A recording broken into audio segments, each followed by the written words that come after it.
Hello dear student, welcome to spark academy. चलिए आज के सेशन की शुरुआत करते हैं, जहां हम चैप्टर 8 यूजफुल हार्मफुल माइक्रोब्स को डिस्कस करेंगे। आज के इस सेशन में हम एंटीबायोटिक को डिस्कस करेंगे। What is antibiotic?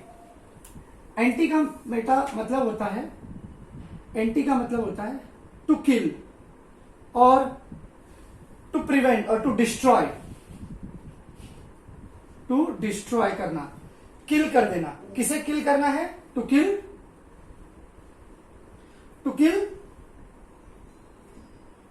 बायोटिक्स, यानी कि हार्मफुल माइक्रो ऑर्गेनिज्म। ऐसे बैक्टीरिया को किल करना ही एंटीबायोटिक्स का काम होता है। तो ये जो एंटीबायोटिक्स है, ये होता क्या है बेटा? एंटीबायोटिक्स एक कार्बन कंपाउंड होता है जो कि बैक्टीरिया और फंगस से ही ऑब्टेन्ड होता है, बट उसका इस्तेमाल हार्मफुल बैक्टीरिया को किल करने के लिए किया जाता है, या बोल सकते हैं कि हार्मफुल बैक्टीरिया को डिस्ट्रॉय करने के लिए हम जिस माइक्रो ऑर्गेनिज्म का इस्तेमाल करते हैं वो एंटीबायोटिक कहलाता है। So what is antibiotic? Antibiotic are the substance which are use to kill the harmful micro organism. जैसे हम बीमार पड़ते हैं या हमें किसी भी चीज का इंफेक्शन हमारे बॉडी में होता है, यानी कि हार्मफुल माइक्रो ऑर्गेनिजम्स हमारे बॉडी में एक्टिव हो गए हैं और वो हमारे बॉडी के ऑर्गन को कमजोर बना रहे हैं। तो ऐसे केस में डॉक्टर एंटीबायोटिक्स आपको प्रिस्क्राइब करता है, यानी ये ऐसे कार्बन कंपाउंड होते हैं जो कि बैक्टीरिया या फंगस से ही ओरिजिन किए गए हैं, बैक्टीरिया से ही बना है, लेकिन उसको इस तरीके से मॉडिफाई किया जाता है कि वो आपके बॉडी में जाके उन हार्मफुल बैक्टीरिया को किल कर सके और आपको एक हेल्दी लाइफ प्रोवाइड कर सके। तो ये होता है antibiotics. Antibiotics are the carbon compound which is obtained from the bacteria and fungus to destroy the microorganism और to destroy the harmful micro organism को किल करने के लिए। एंटीबायोटिक जो है बेटा दो टाइप के होते हैं, broad spectrum antibiotic, narrow spectrum antibiotic.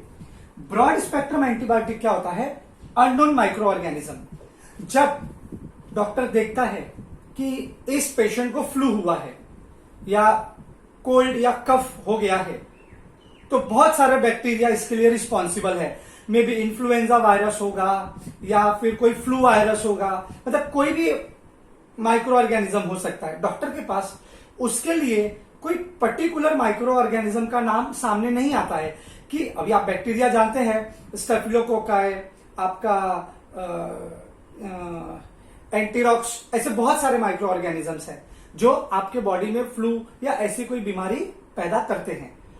जब डॉक्टर को पता नहीं चलता है कि इसमें किस कारण से ये फ्लू हुआ है या किस कारण से इसको सर्दी जुकाम हो रहा है, उसके पास कोई हिस्ट्री नहीं होता, तो ऐसे केस में वो माइक्रो ऑर्गेनिज्म तो उसके लिए अननोन है, तो वो कौन सा स्पेसिफिक एंटीबायोटिक देगा डॉक्टर भी नहीं जानता। तो वो क्या करता है, कुछ ऐसे मेडिसिन प्रिस्क्राइब करता है जो कि अननोन बैक्टीरिया को भी मारेगा, सारे बैक्टीरिया को मारेगा, उसके लिए अच्छा बुरा एक बराबर है।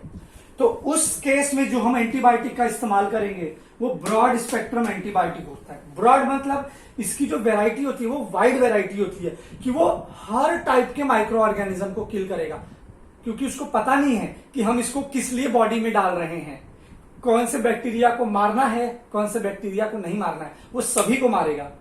एग्जाम्पल एम्पिसिलिन, एमॉक्सिसिलिन, टेट्रासाइक्लिन, ये सारे एंटीबायोटिक्स के नाम हैं जो कि ब्रॉड स्पेक्ट्रम एंटीबायोटिक में आते हैं। अब आपको सर्दी है, जुकाम है, किस बैक्टीरिया से हो रहा है पता नहीं, एम्पिसिलिन, एमॉक्सिसिलिन खा लीजिए, आप अपने आप ठीक हो जाओगे, क्योंकि ये बैक्टीरिया क्योंकि ये एंटीबायोटिक ऐसा एंटीबायोटिक है जो आपके बॉडी में जाके हर टाइप के बैक्टीरिया को किल करेगा। इसके लिए इसे ब्रॉड स्पेक्ट्रम कहते हैं। ब्रॉड यानी कि वाइड वैरायटी के क्या कहते हैं उसको, माइक्रो ऑर्गेनिज्म को वो किल करेगा, फिर वो हार्मफुल हो चाहे यूजफुल हो, वो सबको मारेगा। ठीक है। नैनो स्पेक्ट्रम में क्या होता है बेटा? नैरो स्पेक्ट्रम में नॉन माइक्रो ऑर्गेनिज्म, जब मुझे पता है, जैसे ट्यूबरक्लोसिस, टीबी किससे होता है? स्टेफिलोकोकाई बैक्टीरिया से, ठीक है। अब मुझे पता है कि स्टेफिलोकोकाई बैक्टीरिया की वजह से इसको टीबी हुआ है, तो मैं ब्रॉड स्पेक्ट्रम दूंगा या नैरो स्पेक्ट्रम? नैरो स्पेक्ट्रम दूंगा, क्योंकि यहां पर मुझे पता है माइक्रो ऑर्गेनिज्म किसके कारण हो रहा है, स्टेफिलोकोकाई के कारण हो रहा है। तो मैं एरिथ्रोमाइसिन का इस्तेमाल करूंगा, क्योंकि एरिथ्रोमाइसिन नैरो स्पेक्ट्रम एंटीबायोटिक का एग्जाम्पल है, क्योंकि ये ना जब तक ये पर्टिकुलर माइक्रो ऑर्गेनिज्म पे ही एक्टिव रहेगा, उसी को मारेगा। मान लो मुझे सर्दी हुआ है, कौन से बैक्टीरिया के कारण हुआ है? स्टेफिलोकोकाई के कारण हुआ है या इन्फ्लुएंजा के कारण हुआ है, किसी भी कारण से हुआ हो। अगर मैंने उसमें ये एरिथ्रोमाइसिन, जेंटामाइसिन, पेनिसिलिन ये सब कुछ भी खाया तो मे बी वो काम करेगा, नहीं भी करेगा। अगर बैक्टीरिया उसमें नोइंग हुआ तो ही ये उसके ऊपर काम करेगा, लेकिन जब उसको पता ही नहीं है कौन सा बैक्टीरिया है, तो इसके लिए डॉक्टर रिस्क नहीं लेते हैं। उनको जैसे पता चलता है कि इसको फ्लू हुआ है, इसको कफ कोल्ड हुआ है, वो आपको नैरो स्पेक्ट्रम एंटीबायोटिक नहीं देगा, वो आपको एम्पिसिलिन, एमॉक्सिसिलिन में से ही कोई ना कोई मेडिसिन देगा, क्योंकि डॉक्टर को जानने की जरूरत ही नहीं है, क्योंकि ये ऐसे एंटीबायोटिक है जो सबको मारेंगे। लेकिन ट्यूबरक्लोसिस, कैंसर, ये पर्टिकुलर एक क्या कहते हैं माइक्रो ऑर्गेनिज्म के कारण ही होता है, तो उसमें हम नैरो स्पेक्ट्रम एंटीबायोटिक का इस्तेमाल करते हैं, क्योंकि उस केस में हमें पता होता है कि कौन सा माइक्रो ऑर्गेनिज्म है इस बॉडी के अंदर जो इस पेशेंट को बीमार कर रहा है या उसे अनहेल्दी बना रहा है।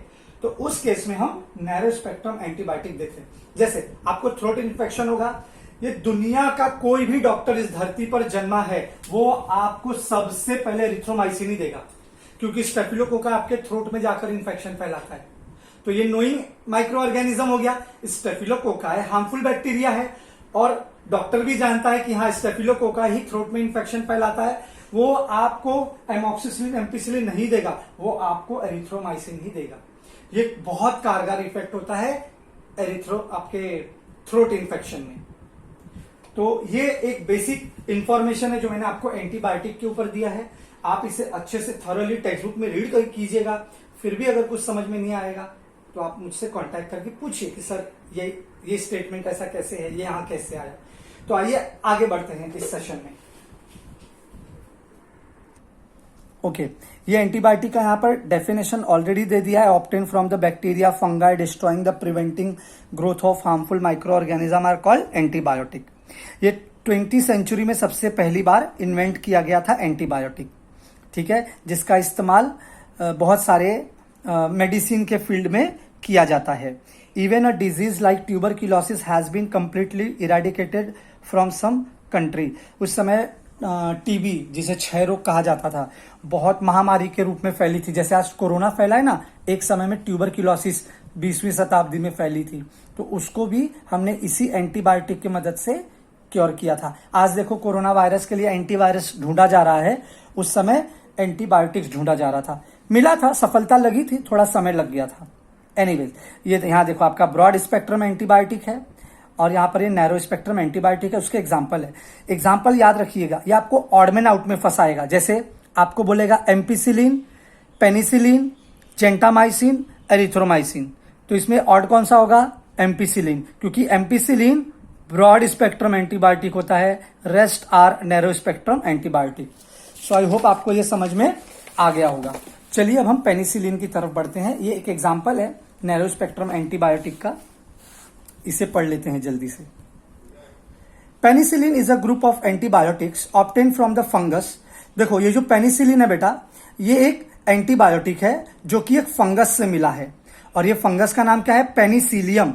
तो पेनिसिलियम फंगस से ही, मैंने बताया ना आपको एंटीबायोटिक क्या है? कार्बन कंपाउंड, जो कि हमें बैक्टीरिया और फंगस से मिलता है। तो पेनिसिलिन एक एंटीबायोटिक है जो कि पेनिसिलियम बैक्टीरिया से ही बना हुआ है, पेनिसिलिन। और इसका इस्तेमाल क्या होता है? It is use for controlling the infection cause by the bacteria like staphylococci, clostridia, streptococci etcetera. यानी पेनिसिलिन जो है इन सारे नोइंग माइक्रो ऑर्गेनिज्म के अगेंस्ट एक्टिव होता है। अननोन माइक्रो ऑर्गेनिज्म के अगेंस्ट पेनिसिलिन एक्टिव नहीं होगा। तो आपको क्वेश्चन पूछ सकता है कि tell me whether penicillin is broad spectrum और नैरो स्पेक्ट्रम। तो आप क्या बोलोगे? इट्स अ नैरो स्पेक्ट्रम, क्योंकि ये पर्टिकुलर जो माइक्रो ऑर्गेनिज्म है, जो नोइंग माइक्रो ऑर्गेनिज्म है, उसके ऊपर ही काम करेगा। ठीक है। Medicine containing penicillin are used to treat the bacterial infection of the ear, nose, throat and skin as well as disease like pneumonia and scarlet fever. Scarlet fever आप जानते हैं, ठंडी लग के बुखार आती है और क्या उसे कहते हैं, टेम्परेचर बढ़ जाता है बॉडी के अंदर, दैट इज स्कारलेट फीवर। तो इन सब में पेनिसिलिन का इस्तेमाल किया जाता है। या आपको फिलिंग द ब्लैंक्स में आ सकता है कि what are the use of penicillin. तो पेनिसिलिन का इस्तेमाल कहां होता है? ईयर में, ENT शॉर्ट में लिख दो, ENT, ear nose throat. There is no pain, ठीक है। ENT भी आप शॉर्ट में लिख सकते हो, और एक स्किन भी है। ओके फाइन, आगे बढ़ते हैं। कॉशन, सावधानियां, आपको किस चीजों की सावधानी बरतनी है एंटीबायोटिक के समय? ये जनरल क्वेश्चन है बेटा। जैसे antibiotic should be taken only when prescribe by doctor. जब तक डॉक्टर आपको लिख के नहीं देता है, आप कोई भी एंटीबायोटिक न खाइए। Do not purchase any antibiotic from medical store without prescription. ठीक है। Don't consume antibiotic on your own. खुद से एंटीबायोटिक मत परचेस करने जाइए दुकानों पर, specially throat infection, common cold और इन्फ्लुएंजा। देखो आ गया ना, इन्फ्लुएंजा वायरस से जो फ्लू होता है। तो इन सब के लिए आप अपने मन से कोई भी मेडिसिन न लें बिना डॉक्टर के परामर्श के।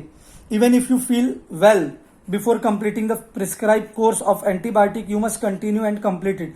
मान लीजिए कि अगर आपने मेडिसिन 2 दिन खाई और 2 दिन में आप अच्छे हो गए, तो जनरली लोग क्या करते हैं, वो मेडिसिन एंटीबायोटिक खाना बंद कर देते हैं। अरे मैं तो अच्छा हो गया हूं, अभी मुझे कोई दिक्कत नहीं है। बट जब तक आपका वो कोर्स कंप्लीट नहीं हो जाता है एंटीबायोटिक का, आप उसे कंटिन्यू रखिए। Do not suggest to other the antibiotic which are useful to you. और किसी को भी, खुद डॉक्टर मत बन जाओ, अरे मैं तो ये मेडिसिन खा लिया, देखो मैं तैयार हो गया, मेरे को सब ठीक हो गया, अभी मेरे अंदर किसी भी तरीके का कोई भी बीमारी नहीं है। ये कुछ साइंटिस्ट का इंट्रोडक्शन यहां दिया है। Alexander Fleming, the professor of microbiology at Saint Mary hospital, had cultured the variety of bacteria and fungi in the petri dish in the laboratory। वो कांच का गोल एक डिश आता है, उसे पेट्री डिश बोला जाता है। तो ये साइंटिस्ट का नाम है जिन्होंने पहली बार एंटीबायोटिक को बनाने की प्रक्रिया शुरू की थी, अलेक्जेंडर फ्लेमिंग ने। ठीक है। 3 सितंबर 1928 while observing the staphylococci culture, he made interesting observation in one of the petri dish. In the petri dish, fungal colony had grown around the colony was clean and clear, that is bacteria has actually been destroyed। तो इस तरीके से उन्होंने lab में practical किया था, but that is not much important for your. तो आज यहाँ पर अपना एंटीबायोटिक भी टॉपिक खत्म हो जाता है। हम अगली बार अगले सेशन में फंगस, जो कि एक हार्मफुल माइक्रो ऑर्गेनिज्म, उसके बारे में डिस्कस करेंगे। तो आज के सेशन के लिए इतना ही, मिलते हैं अपने अगले सेशन में। So till that, just be at home, be safe and do your self study and wish you all the very best.